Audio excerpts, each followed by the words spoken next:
Hi, sorry about this, guys. I got a phone call in the middle of the original talk and it completely shut down my recording. So let's get right back to it. I'm going to start all over then, though, because since I'm recording this, it's going to need to make sense. So, hi, everybody. My name is Jennifer, and I am a nutrition coach at Bandit CrossFit. This is our holiday version of our new monthly nutrition talk. Today, we're going to be discussing how to navigate the upcoming holiday season with mindfulness. As we approach this festive time of the year, it's common to experience a whirlwind of emotions from excitement and joy to stress and indulgence. Today, we gather not only to acknowledge these feelings, but to explore practical and empowering strategies on how to embrace the holiday spirit while still nurturing our physical and emotional well-being. Together, we're going to dive in on a journey of mindful celebration where we learn to savor every moment, make mindful choices, and cherish the deep connections that truly make the holidays meaningful. At Bandit CrossFit, we are partnered with Healthy Steps Nutrition to support our clients using a framework that's been guided, tested, and proven. We believe that something as fundamental as nutrition shouldn't be complicated, which is why we focus on a simple habit-based approach.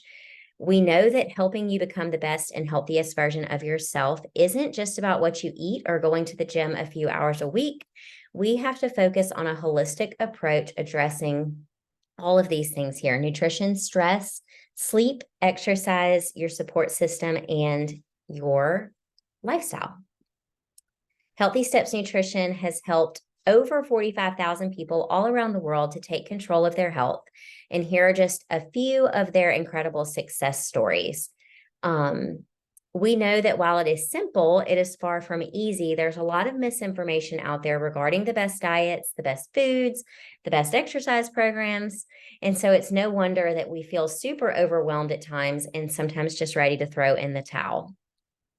So let's take a minute and kind of reflect. Those of you that registered for this nutrition talk, when I emailed you the link to join today, I also attached a workbook. If you didn't get a chance to download that workbook, or if you're watching this back and you don't have that, just take a second and I want you to jot down some notes, okay?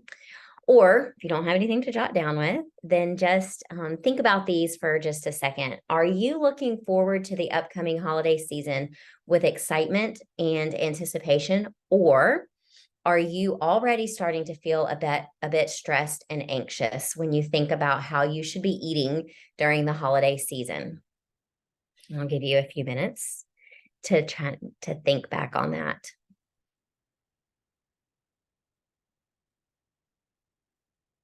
For many of us, the next several weeks will leave us feeling anxious and uneasy. Although it's supposed to be a time for fun and happiness, it can also present some tricky situations. There are a lot of yummy treats out there, especially being brought into offices where you work. Schedules are crazy, and there's a lot less time for you to exercise, which kind of can make you wonder how in the world you're going to stick to your health goals through this season. Before we get into our practical strategies today, let's take a closer look at why we tend to gain weight during the holidays.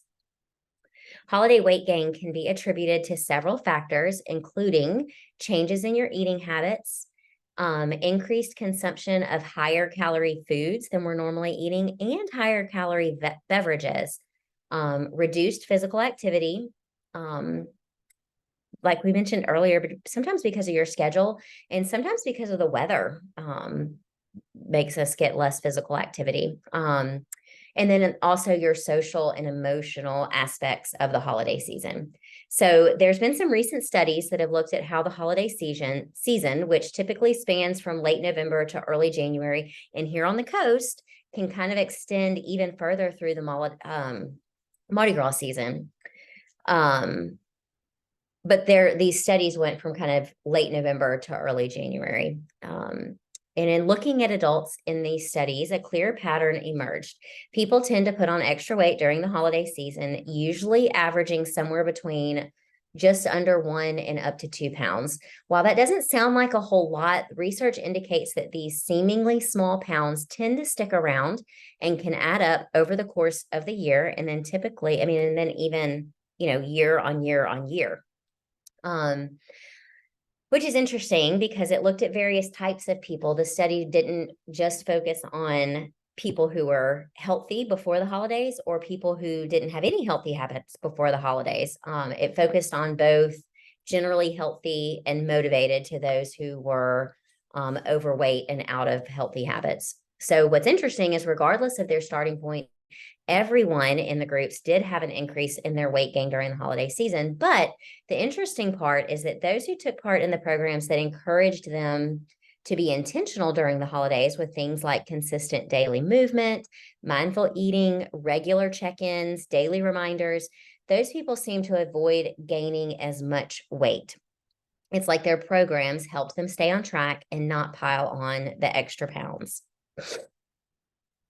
So when you mix those festive get-togethers with the stress that they can cause, it can mess with our whole well-being from November all the way through New Year's. But here's the good news. It doesn't have to be like this. You can still have a great holiday season without compromising your well-being. Like most of us, you're probably concerned about all the tempting treats, the fun drinks, and the delicious food that'll be all around you all season long. The thought of trying to eat healthy during the holidays might be causing you some stress, and you're anticipating the hard work and effort it will take just to get through the holiday season. You might already be feeling like you're gripping your eating habits tightly, and let's be honest, that's really not a pleasant feeling to feel that restriction. But I want you to take a minute and relax and take a deep breath, because today we're going to cover a few helpful strategies to help you navigate the holidays mindfully, ensuring that you don't feel deprived or derailed from your health goals. All right, back to your workbooks, folks. Tip number 1 is to set a goal for the holiday season. Consider setting one achievable goal that aligns with your well-being or your joy. It could be as simple as aiming to take a 15-minute walk to enjoy the winter scenery, or sharing a heartfelt moment with a loved one each day, which is kind of interesting. We just finished up a mindset challenge at the gym that we did in October. And one of the squares to mark off was to spend 15 minutes a day with your family doing something, meaningful, like no phones, no distractions, no electronics, I think was the rule or whatever. And it was really nice the days that we did that. So that could even be a goal. Or trying a new holiday recipe. That could be something too. But anyhow, focusing on a single specific goal can make your holiday season more manageable and more meaningful. It's helpful to set your goal using the SMART acronym, where the S stands for something specific. Your goal has to be clear. You have to lay it out in black and white. The M is for measurable. It has to be easy to measure and track. In other words, like, this is where I'm at now, and this is where I'm going to be at the end, and you have to have a way to track along the way. The A stands for achievable. It has to be realistic, right? And so we can't say we're going to lose 100 pounds in a week, because it's not going to happen. So something that's realistic and that you can fit into your schedule. The R, is for relevant, meaning that it matters to you. It doesn't matter if it matters to anybody else, but it's something that's important to you. And then the T is that there's a time restraint on it. You've set a time frame from when you're starting to when you plan on meeting your goal. This approach will help you create goals that make sense, inspire action, and more likely to be achieved. So what will your holiday goal be? Write it in the first blank under plan, which is tip number 1.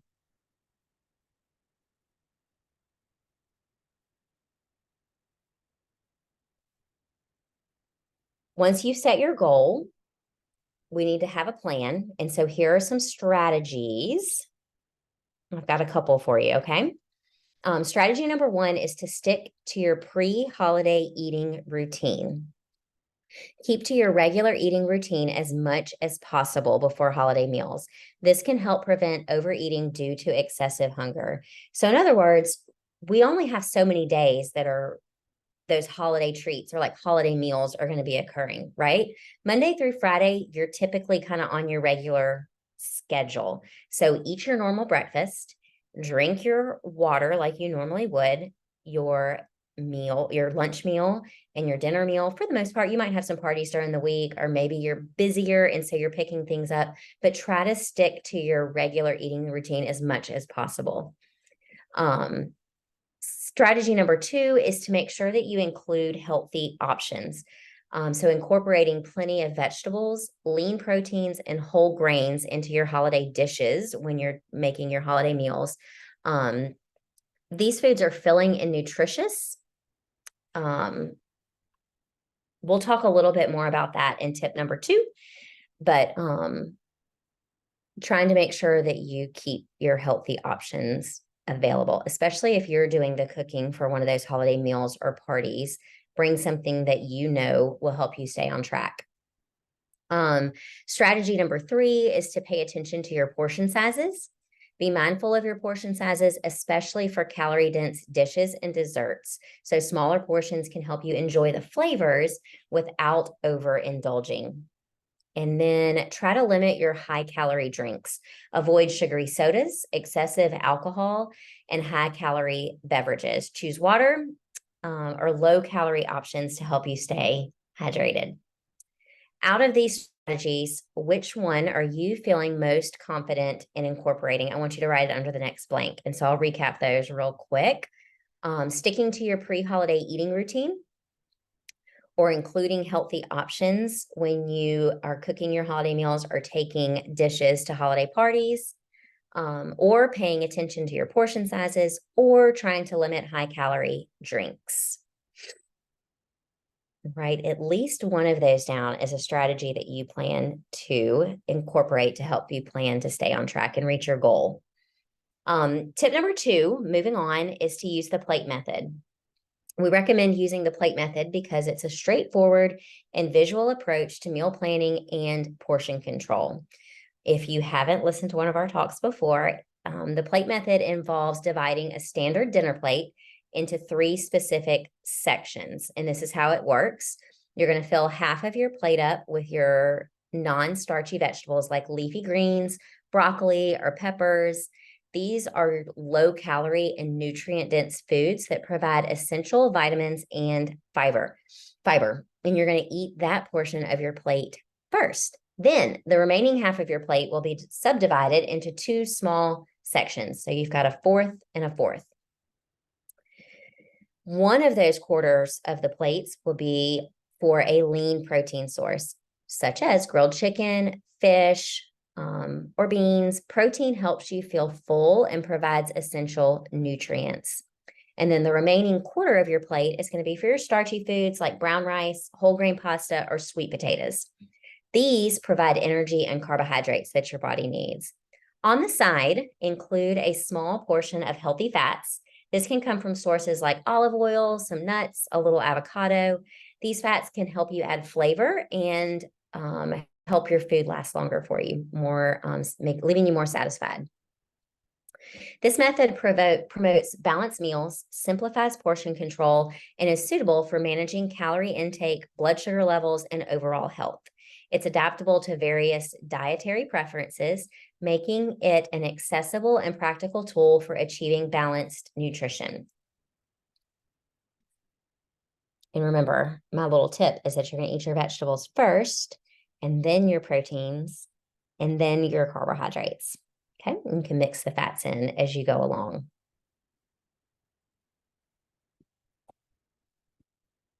All right, tip number 3, moving on, if you're following along in your workbook, mindful eating. Mindful eating is a practice that encourages us to be fully present and aware during our meals. It involves paying close attention to the flavors, textures, and sensations of each bite, as well as recognizing your body's hunger and fullness cues.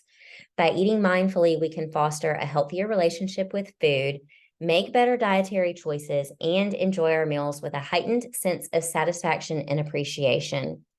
This approach not only supports our physical well-being, but also promotes a deeper connection with the food we consume, allowing us to savor the simple joy of nourishment.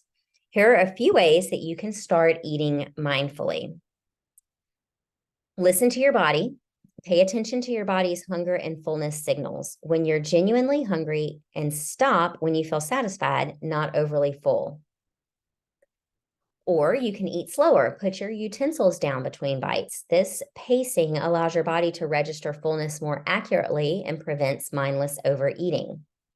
Another thing you can do is chew slowly. Slow down and chew each bite thoroughly. This aids in digestion and allows you to savor the taste of your food. Or you can be distraction-free. Give yourself the gift of full attention during mealtime. Move away from tempting buffets, switch off the TV, tuck your phone away, and choose a cozy spot where you can truly relish each mouthful of your meal and enjoy the company around you. Take breaks. Pause during your meal to reflect on the taste, your level of fullness, and your overall eating experience. Also, you can recognize cravings. If you're craving a specific food, allow yourself to enjoy it in moderation. Deprivation can lead to overindulgence later. Which of these tips stood out to you as something you're willing to try? I want you to write that down in the blank there with tip number 3. So those were listening to your body, eating slower, chewing thoroughly, being distraction-free, taking breaks, or recognizing cravings. So some of those things you may do already, but I want you to try to pick one that seems like, I like to call it low-hanging fruit, something that either you think your body would benefit from you doing, like what would you get the most benefit out of? Or what seems the most practical or easiest to implement. It's a busy time of year. Trying to not make this complicated. All right, moving on to tip number 4, prioritize daily movement. During the holiday season, let's think of exercise as a way to make ourselves feel good rather than just a way to lose weight. Our bodies are meant to move, and the more we move, the better we feel. When we feel good, we're more likely to make healthier food choices. Have you ever noticed that when you're in a good mood, you tend to eat better all day long? Now, think about when you're feeling tired or sluggish. It's more likely that you'll reach for sugary, crunchy, and salty snacks. So setting aside some time for exercise can be a super powerful tool this time of year. We recommend starting small and keeping it super simple. Even taking a stroll after your meals, especially after your larger meals, can bring lots of different advantages to your health and overall well-being, such as enhanced digestion. A post-meal walk plays a role in kickstarting your digestion process. They facilitate the movement of food through your digestive system, preventing discomforts like bloating and indigestion. Another benefit is blood sugar control. Following a meal, blood sugar levels typically rise. Going for a walk can help curb these post-meal blood sugar spikes by assisting in the absorption of the glucose into your cells. Another benefit is weight management. Incorporating regular post-meal walks can contribute to weight management. It helps burn calories and can deter overeating, as a brief walk diminishes the urge to snack unnecessarily after eating. Which of these benefits would be helpful to you? Write that down under tip number 4 in prioritizing daily movement. In other words, which one of these action steps or which one of these benefits to moving would benefit you the most? Helping in aiding in digestion, or maybe balancing your blood sugar, or just weight management overall. And then even in your workbook, here's a little exercise guide for beginners. So if you're not moving your body at all, here are some great strategies for starting to move a little bit more. In advantages to the physical advantages, going for a walk after meals can also give your mood a lift. It's a calming and pleasant activity that can help reduce stress and make you feel happier. Also, another touch point where you can incorporate some family time or social time with friends. Get everybody in the neighborhood to go for a walk. Get your family to go for a walk with you after dinner.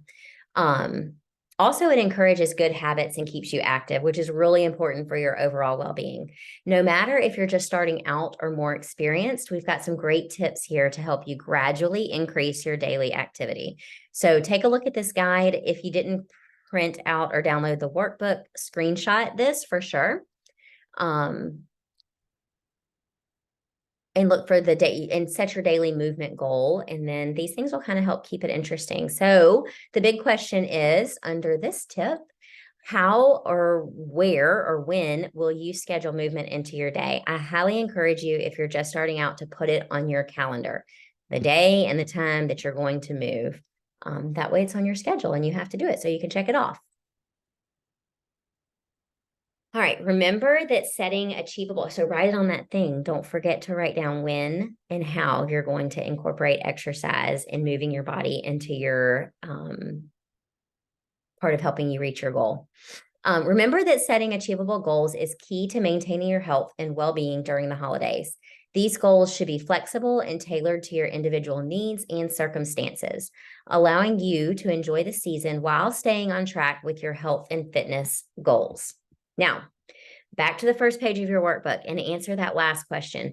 How will this season be different for you?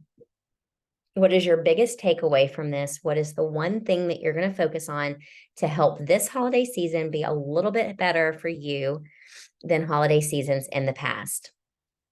As we wrap up, just keep in mind that approaching the holidays with mindfulness means you get to enjoy every bit of the season, the moments, the food, and the people that you're around. I want you to use the tips that we've talked about to have a good time while also taking care of your health and happiness. Let's make this holiday season one full of balance, gratitude, and wonderful connections with loved ones. Here's to a happy holiday season. Now, here are the typical roadblocks that some of our clients come to us with during the holiday season.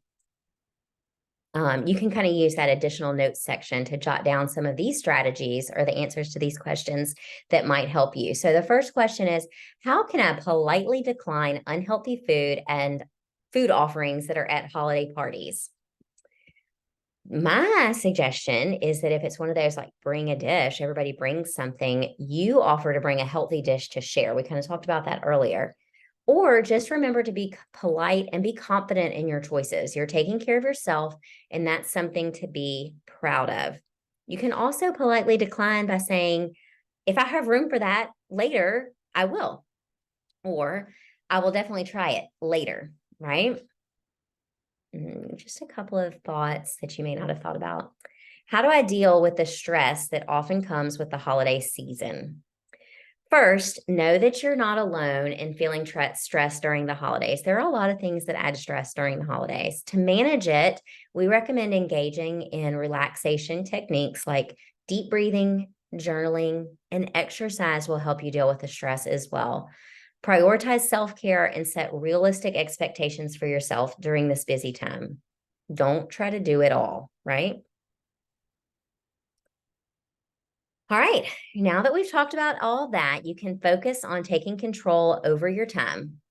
Let's talk about 3 core principles with Healthy Steps Nutrition that have helped change people's lives all over the world.